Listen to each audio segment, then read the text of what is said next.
Doctor साहब, बहादुरगढ़ में जो कार्यक्रम चल रहा था, जहाँ पौधे की साखोड़ की बात है, आप जनसभा संबोधित कर रहे थे, बाहर मुर्दाबाद के नारे लग रहे थे और आप ये कह रहे हैं ये विरोध नहीं है। देखिए मैं क्या कह रहा हूँ, मैं कह रहा हूँ विरोध कौन कर रहा है ये देखने वाली बात है।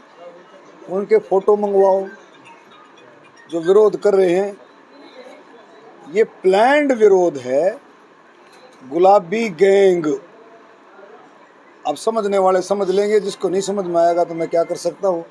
ये गुलाबी गैंग का प्लान्ड विरोध है कि भाई भारतीय जनता पार्टी के लोगों का विरोध करो। प्लान्ड जा करके लोगों को तैयार किया जा रहा है। आज मेरे को किसी ने बताया कि कुछ बच्चों को गुमराह करके, कुछ स्टूडेंट्स को गुमराह करके,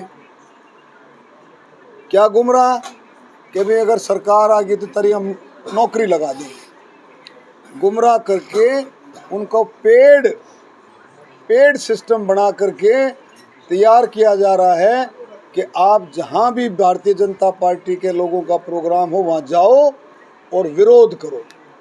सरपंचों को इकट्ठा किया जा रहा है, सरपंचों को इकट्ठा किया जा रहा है कि आप विरोध। अब एक नई टेक्निक अपनाने की कोशिश की जा रही है कि पुरानी टेक्निक तो इनकी फेल होगी। नई टेक्निक अपनाने की कोशिश की जा रही है कि अभी सरपंचों के जरिए से विरोध कराया जाए। अरे भाई, अपने अंदर झांको, अपने अंदर झांको। तुम्हारी झूठ पकड़ी गई, तुम्हारी अफवाहों वाली राजनीति पकड़ी गई। लोगों के समझ में आ गया है कि तुम किस तरह से लोगों के साथ ठगी करते थे, किस तरह से लोगों को बहकाते थे। वो लोगों की बहुत अच्छी तरीके से समझ में आ गया है। कल मैं कानूंदे में था, बोला डॉक्टर साहब ये कह रहे हैं हमने काम बहुत करे। तो काम जब करे तो इतने बाबू बेटा इतने क्यों दुखी हो रहे हैं? पूरा परिवार दुखी हो रहा है, पूरा परिवार ही परेशान हो रहा है। डोर टू डोर जा रहा है भाई। बादागढ़ में पता लगा डोर टू डोर। ऐसी क्या आफत आ गई भाई? डोर टू डोर, पार्लियामेंट का चुनाव है, अपनी बातें रखो। चौराहे पर बात रखते हैं, वार्डों में बात रखते हैं, गांव में बात रखते हैं, पंचायतों में, चौपाड़ों में, जहाँ जहाँ जा करके अपनी बात रखते हैं। ये नया ट्रेंड शुरू करा है डोर टू डोर। क्यों? कि मोदी से, भारतीय जनता पार्टी से, हमारे कामों से, हमारी नीतियों से, हमारी नीयत से ये घबराए हुए हैं, निश्चित तौर पर घबराए हुए हैं। और ये ओछे हथकंडे अपनाने को मजबूर हैं। ओछे हथकंडे अपना करके। आप अच्छा एक बात बताओ, क्या ज़रूरत थी दीपेंद्र को ये कहने की कि भाई वोट से विरोध करो, वैसे विरोध मत करो? आई ना उसकी स्टेटमेंट। तो क्यों आई भाई? उसको क्यों ऐसा चोर की दाढ़ी में तिनका? क्यों भाई उसने ऐसा करा? कोई और ही लोग विरोध करे तो उसने क्यों ऐसा कहा कि विरोध जो है वोट की चोट से विरोध करो, वैसे विरोध मत करो? भारतीय जनता पार्टी के लोगों का वैसे विरोध। फिर डांगी ने, हमारी रैली से पहले डांगी की स्टेटमेंट आई कि प्रजातंत्र में अपनी बात कहने का सबको हक है, विरोध ऐसे मत करो विरोध। क्यों कहा इन्होंने?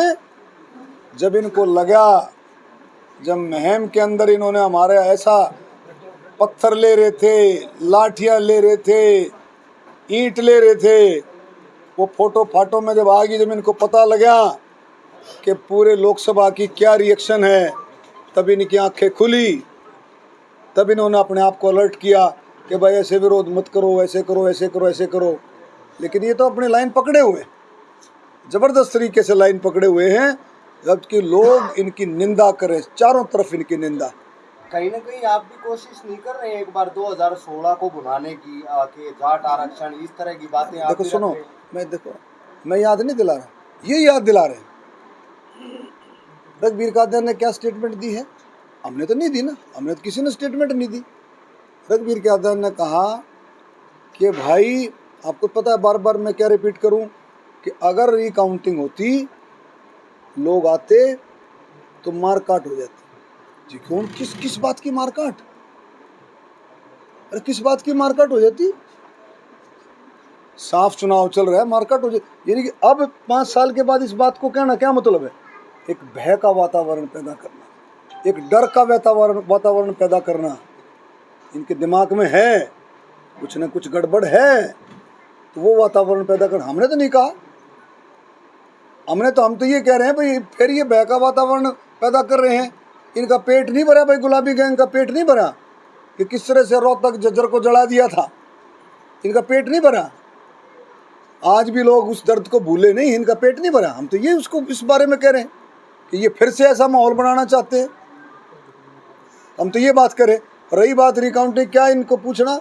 हमारे डाका साहब बता रहे थे देवीलाल चीखता रह गया, 383 वोट से जीते, देवीलाल चीखता रह गया, दोबारा से काउंटिंग भाग गई है। 96 में 2,500 से, चौधरी बंसीलाल ने इनका साथ दिया, 96 2200 से, फिर 98 387 कुछ भी नहीं।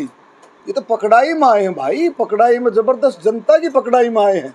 ये कहते हैं हमारा गढ़ है, किसी की हिम्मत नहीं होती थी इनके खिलाफ चुनाव लड़ने की।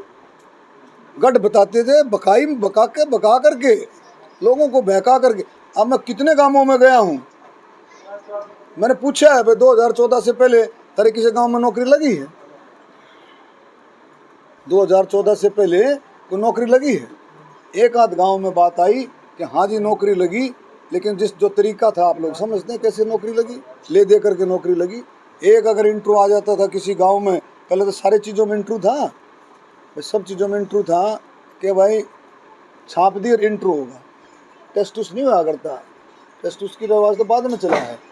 टेस्ट का ट्रांसपेरेंसी वाला सिस्टम तो भारतीय जनता पार्टी ने ऐड किया है कि 4th क्लास में और क्लास 3 में कोई इंटरव्यू नहीं होगा। तो भारतीय जनता पार्टी की देन है। ये तो इंटरव्यू लेते थे, जब इंटरव्यू आ जाता था, किसी का इंटरव्यू आ जाए, उसे घर में 4-4 5-5 जने अलग अलग जाते थे, पहला तेरा मैं करा दूँगा। पूछ लो तुम जा करके। नौकरी तो किसकी लाई इन्होंने बेरा है, नौकरी तो कौन से इलाके की लाई, किसकी लाई नहीं को पता है।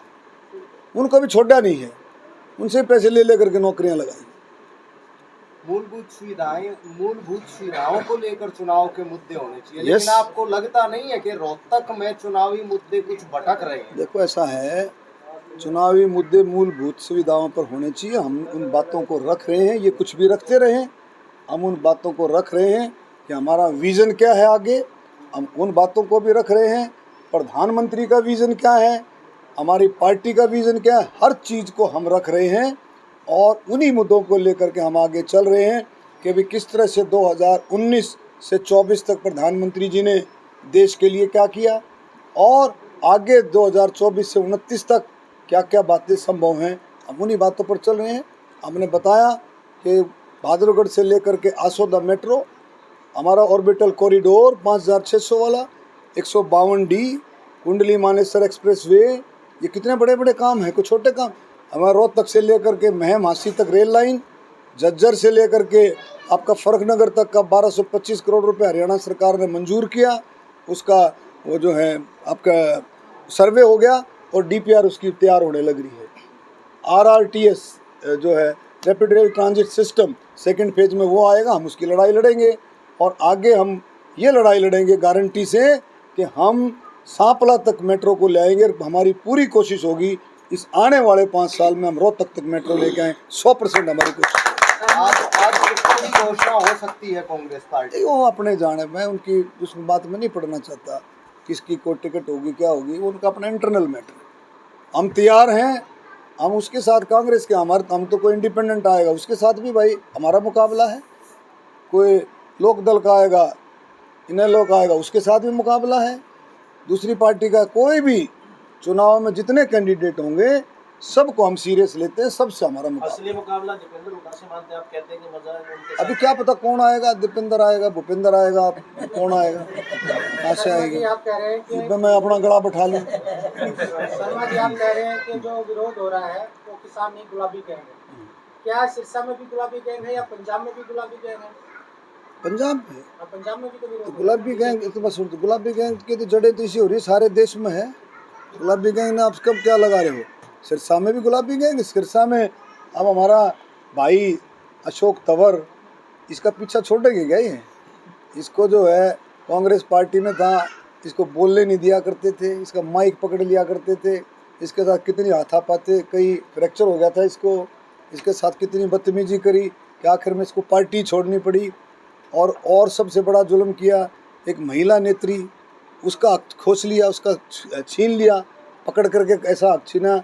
इन्होंने अपनी कति पूरी की पूरी अपनी चलाई, दादागिरी चलाई अपनी, ठाकर के राज्यसभा में घुस गए, लोगों का मैंडेट नहीं माना, लोगों का मैंडेट नहीं माना। ये ताकत से बाहर छटपटा रहे हैं। अभी क्या कर रहे हैं? अभी चुनाव किसका है? चुनाव लोकसभा का है, चुनाव प्रधानमंत्री चुनने का है, चुनाव लोकसभा का, चुनाव प्रधानमंत्री चुनने का। और ये कहते थे हम तो वाया दिल्ली भाई चंडीगढ़ जाएंगे, यानी कि ये चंडीगढ़ का रास्ता रोहतक से दिल्ली और दिल्ली से चंडीगढ़ कितने घंटे हो गए भाई? बरौर साहब क्या कितने घंटे? 6 से 7 घंटे में। अरे तुम रोहतक से जाओ ना चंडीगढ़, 152 डी बचट जाओ, 2.5 घंटे में चंडीगढ़। हमारा सैनी जाएगा 2.5 घंटे में चंडीगढ़। तो ये चीज़ें इनको समझनी चाहिए। लोगों को गुमराह करना, लोगों को अफवाह के सिस्टम में डालना। मैं कह रहा हूँ इतना मैंने लोगों ने पकड़ा है कि कमाल के मतलब जो शासिती हैं, झूठ की राजनीति, इतने आप देखो कितने झूठ बोलते, देखो इतना ज़बरदस्त झूठ का माहौल बना रखा है। जिन गांवों में मैं 2-2 बार भी चला गया, 3-3 बार भी चला गया, ऐसा माहौल इन्होंने क्रिएट कर रखा है अपने सोशल मीडिया, इधर उधर जोट पोट। जिन गांवों में 2-3 में, अब लडरावण गांव है, लडरावण गांव में मैं 2 बजा लिया, समझिए। मैं आपको उदाहरण भी दे देता हूँ ना, कि गांव का एग्जाम्पल दे देता हूँ। मैं 2 बजा, कल ऐसे गुलाबी गैंग छोड़ रखे थे, बोले जी आप तो आए नहीं, आप तो आए। अरे मेरी बात नहीं सुनेंगे, रट ले, एक चाबी भर दी ना। अरे मगर चाबी भर रही है तेरे में, रुक तो जा। बोला जी ऐसे कैसे कहते आपने चाबी भर रही है? अरे मैं तू बात तो सुन ले। मैं वहाँ सरपंच, दूसरे और लोग बैठे थे बुजुर्ग, भाई मैं आया कि नहीं आया? बोला जी आप 3-4 महीने पहले भी आए थे जनसंवाद कार्यक्रम में, मैंने और 10 गाँव के भी इकट्ठे कर रखे थे, पूरा लडरावण गाँव इकट्ठा था। बोला ना जी ना, उसमें वो नहीं मानते हम, वो तो सरकारी प्रोग्राम था। तो बता भाई, मतलब एक माइंड सेट कर दिया कि भाई डॉक्टर आया ही नहीं। अरे डॉक्टर ने जी जान की बाजी लगाई है ईमानदारी से। डॉक्टर 36 बरादरी में गया है, डॉक्टर हर जगह पहुंचे हैं। जहाँ नहीं पहुंचे वहाँ हमारा सारा सिस्टम है कि भाई जो हमने उनके साथ संपर्क जरूर रखा है, कहीं जहाँ अगर मान लो कि थोड़े समय में अगर नहीं भी संपर्क जरूर रखा है, वो लोग आते रहे हैं। मैं जाता रहा, रोहतक आ गए, पार्लियामेंट का सेशन जब चलता है, दिल्ली चलता है तो दिल्ली आ गए, इसमें कोई दिक्कत नहीं।